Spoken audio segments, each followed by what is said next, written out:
handshake, they are off. And okay, opening with e4. I was expecting Sicilian. Yeah, I was expecting not the messing queen's around. No Berlin defense, no Petrov, none of the solid openings he's popularized. He's saying, let's have some fun, Daniil, and play the Najdorf. This is one of the sharpest lines there is. Kramnik really pushing his luck here. Let's see. Kramnik is very different to the stereotype that we have about players as they get older, because we have this kind of thing that the older you get, the more you like to play old person chess, which is as solid as possible. Don't take any risks. And Kramnik says, no, I don't play chess as a profession anymore. I'm going to play chess for fun and play the sharpest, most exciting lines. And Dubov, well, he's given a pawn in his trademark style. Sacrifice the pawn for some quick development. Very sharp position. Black has a lot of stuff going for him. He has the two bishops, the center, an extra pawn, but will he get checkmated?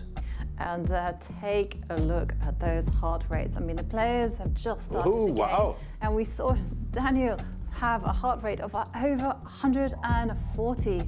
Oof. Nerve-wracking stuff. And look at this. The kings have gone to the opposite side of the board. It is war on the board. Absolute pandemonium. He's moved forward with the g-pawn.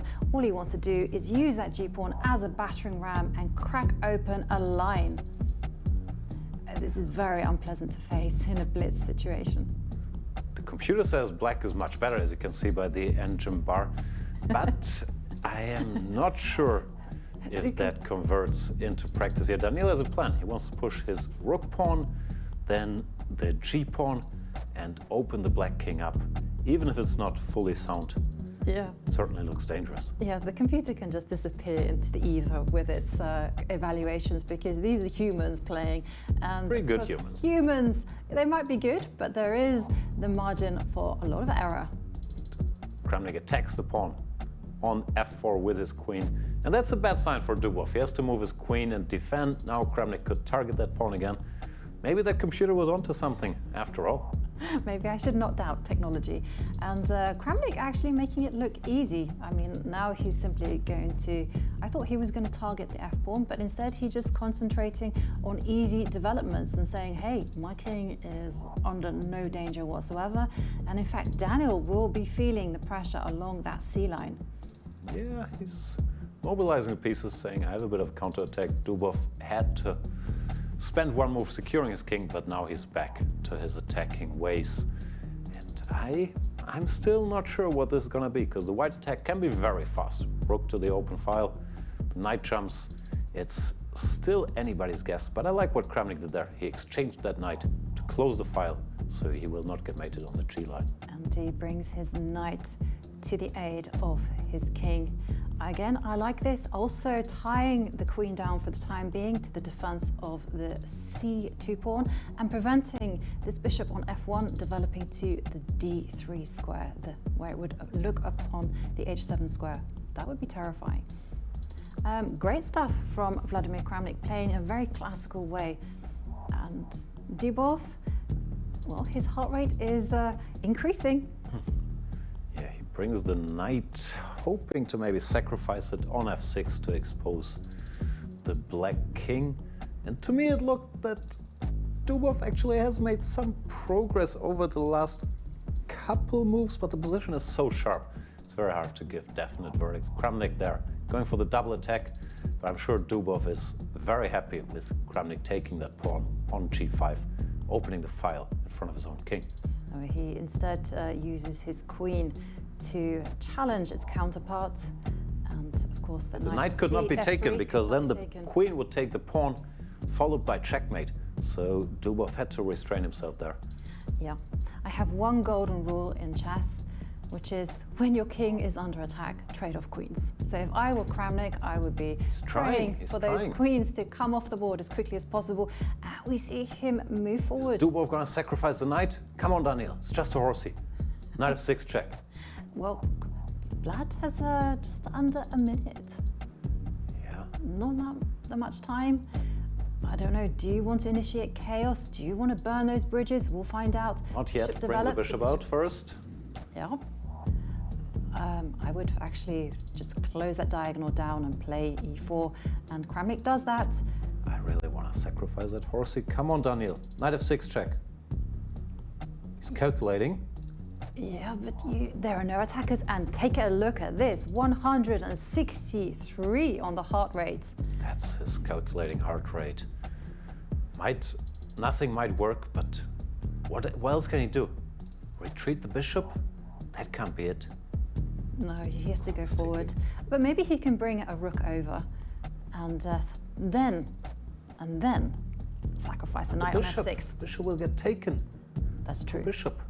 And we see the computer actually kind of like hovering between. Can't make up his mind. It was It's better a while for black. to calculate all this. And now it's saying it's There equal. we go, And there you finally. Go. Action has been initiated, Kramnik doesn't dare Kramnik. taking the horsey. But that's a mistake, and he misses the knight fork. He had to take that, because that knight not only grabs the bishop, it also attacks the queen and the rook. So there was a bit of a blunder by Vladimir Kramnik, who's now gonna be a rook down and should lose this game. Yeah. Trying to fight back, but he's out of material here. And Huge Dubov converts. blunder, and okay, and now attacking the knight. I mean, it looks like it's game over for the former world champion. Yeah, pawn to b3, then rook to g1, and there should not be much hope. This is also not Armageddon yet, so they do get 2 extra seconds per move. So Daniil can take a moment here. Definitely, but this will be the first time that we've seen white win a game. Yeah. In the Armageddon, Asia and Oceania, and okay, the queen is attacked, as you highlighted. Yeah, and the rook comes. And carry on attacking the queen. It's not, I mean, there's really nothing that he can do, because it's an open position. There aren't too many rooks on the board, and that all that matters is how great the rooks are. The king sidesteps to g8, rook comes up. Where can you go? You have to go queen f3. Go to e2 to hit that rook, but he might get checkmated. I think he's going to get checkmated. Rook takes knight. This is it. Rook h8 is a big threat. You can try to stop it by moving your f-pawn. Nope, The handshake. white g-pawn steps forward. And Dubov wins. That's it. They are off. And here we have first move e4, best by test according to Bobby Fischer. And well, Jan, you're calling it. Dubov knows how to play solid chess when needed. And here he is. This is his favorite system in the Italian opening. Bishop to e7. He has studied this very deeply. Absolutely. And there Kramnik makes a hiding place for his light squared bishop. Very important strategy. That bishop on c4 is a beautiful piece, and you've got to preserve it as much as possible. You don't want to trade it off for a knight. Yeah, normally the pawn advances 2 squares. That's why Daniil is thinking here a3 is a slightly rare move, and he's trying to make up his mind. If he wants to bring the bishop out to e6 or g4, if he wants to go knight to the rim, then push the c-pawn, king to h8. So many options, but he brings the bishop out. That's what he usually does. And Vlad just defends the bishop. And of course, Dubov simply makes those trades. He wants to simplify the position as much as possible. And now c3 is all about whether Kramnik can get d4 at a time when Dubov is not ready for such an advance. Yeah, I don't think it's in the cards just yet. Kramnik first develops the bishop, Dubov welcoming more exchanges. Yeah, he's trying to play very, very solidly, And just a draw. Kramnik actually making those trades. I'm surprised. I always feel in these situations that the more minor piece trades that happen, the easier it is for the side with less space to play. But Kramnik obviously has a plan. He's probably going to reroute the knight to e3, where it can jump into f5. Oh no, he's going for the original plan, which is to take space in the center with d4. Yeah, I think black is very, very stable here. Daniil can be happy with the position. He's been a little slow, maybe. Kramnik really not taking any time at all so far. But the black line of defense looks very, very solid. And here comes the queen. Targeting the b7 pawn. You have to defend it. You probably will, yeah. And I probably would move my b pawn one square forward. Yeah, I'm not sure, because that weakens the knight on c6 a little bit, but it's a tough decision if you move it forward or if you use the rook to protect it. And Daniil agrees with you, pushes the pawn. Yeah. Again, I also, after I suggested it, I started to doubt myself, because I saw the queen stepping forward 2 squares, attacking it, and I was like, oh, not easy defense. And Kramnik starts moving in the chair. I feel like Rook to the middle, Vladdy. He's about Rook to the middle. pounce. I don't know, I think he's going to play queen up 2 squares. Where's he reaching for? Queen back, oh. No. Oh, surprising. That was not in my arsenal at all. And okay, heart rates. Vlad actually down to 125. It's actually one of the lower numbers that we've seen from him. Yeah, it is a boring position. 126. But Vladimir Kramnik in a must-win situation. He has to maintain the tension. With the big thing here, maybe he's wondering if he should push that pawn on the side of the board, try to fix the structure. It's not obvious how to improve. All his pieces are on good squares, but what can he do next? Well, is Dubov actually threatening pawn takes pawn and grabbing material? I strongly doubt it. I also strongly doubt it, but it has to be considered. Okay, rook comes to the middle. Lovely little move from Kramnik, just making space for his king. I like it because can play that game. Both players are saying, got all the time in the world. And they 1 don't. minute, 4 seconds. Rook coming to the middle. Your wish has been granted, Jan. Finally. And Dubov playing a very unusual move, stepping forward with the g-pawn, perhaps getting ready I like to it. match He's the king. anticipating this knight move, which was now played, and he's trying to cover that square on f5. Kasparov, the man who was defeated by Kramnik, once said, knight on f5 is worth a pawn. Dubov likes being a pawn down, but not in this case. So he's trying to be as safe as possible. Kramnik is hinting at knight to d5, but Daniil decides it's not a big deal. Yeah, and stepping forward Might with be the a king. big deal, though. Why is it not a big deal, knight d5? It looks good, if you ask me. You might lose a pawn, and where do you go? Yeah, there it Risk gonna comes. come in, Oh, this was missed. and you have to take This it. is trouble. If you don't take it, then you're simply gonna have to play with your king out there on f6, and no one wants to do that. Dubov, you can't think. The decision has been made for you. Just be You've a got pawn to down. take. He has to try this. Yeah, he has to try. Oh, so he's allowing white to play knight takes knight and playing with the only king on chance. f6. The king can move back. And Daniil Dubov, less than 20 seconds on the clock. You have to remember the players are just getting a 2-second increment after every move. But it doesn't look like Kramnik has seen a way to break through. He could exchange knights, but how do you keep the king out there in the open? So he's looking for a move here. Maybe target that pawn. b2, very subtle. Very sophisticated chess. And no time for Dubov. Daniil, you have to- 8 seconds. Okay, he moves his knight away. Wow. Do you see the calmness with which he made that move? Just 8 seconds left on the clock. Okay, now Kramnik making his move, challenging the b-pawn. The king steps back. He's just retreating all his pieces, but white takes. And he What is captures he doing? on This looks d4. terrible. Queen takes. Yeah, Daniil is in big trouble here. Well, he can move his rook, and okay, the c7 pawn is being targeted.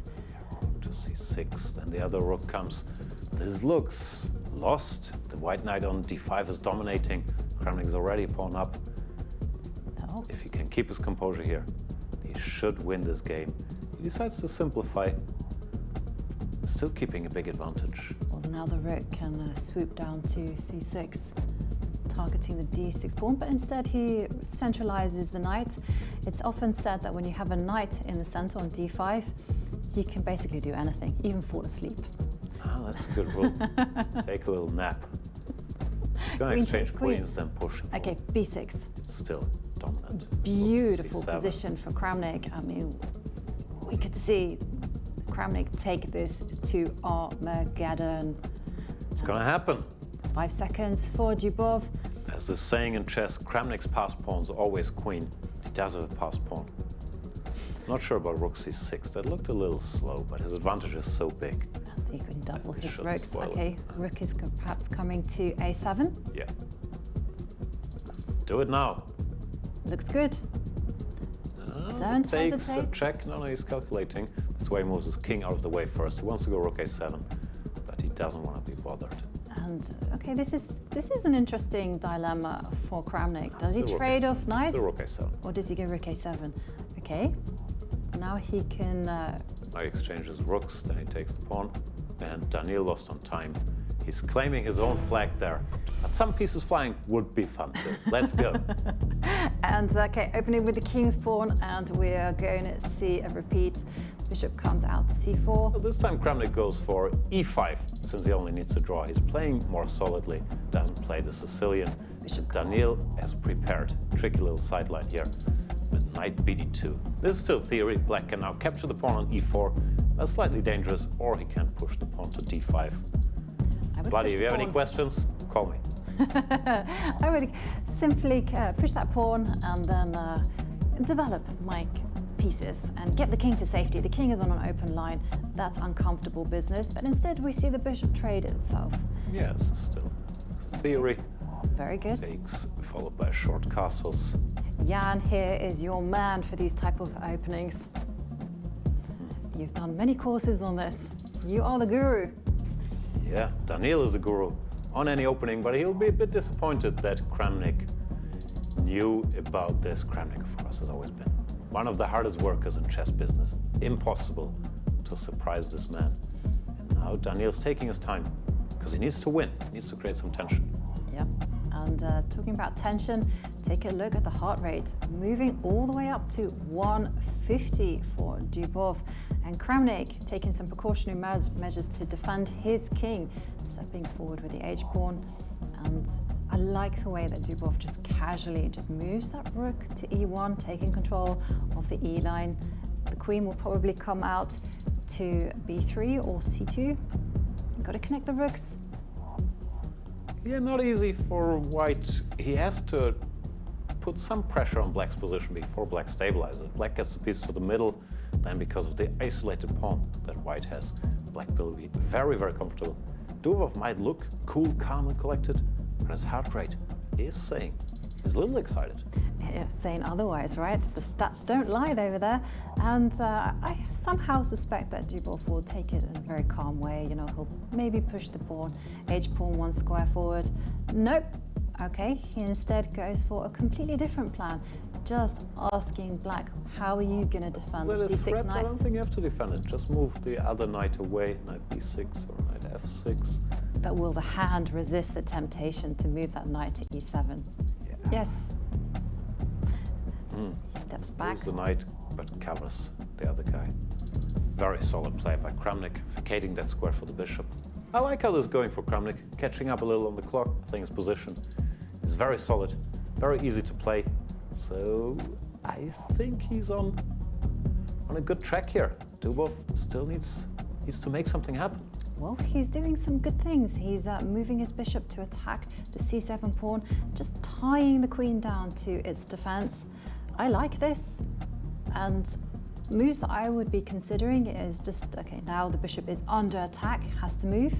But the kind of move that I would play if I were White would be go h3 and also retreat the bishop to d3 and start eyeing the king, because I just love to attack. And there we see the players. The heart rates are kind of stabilizing, both around 135. I just love the way they move. And there we see Kramnik. Well, look at his light square bishop. Managed to generate some tension.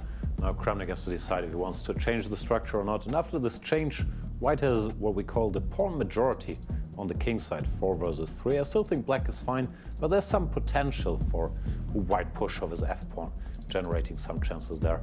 Kramnik starts to fight against it with his queen. And that's, like you say, why this queen comes out to g5. And regarding the clock times, of course, Kramnik started with 1 minute less on his clock, and he has 2 minutes and 17 seconds.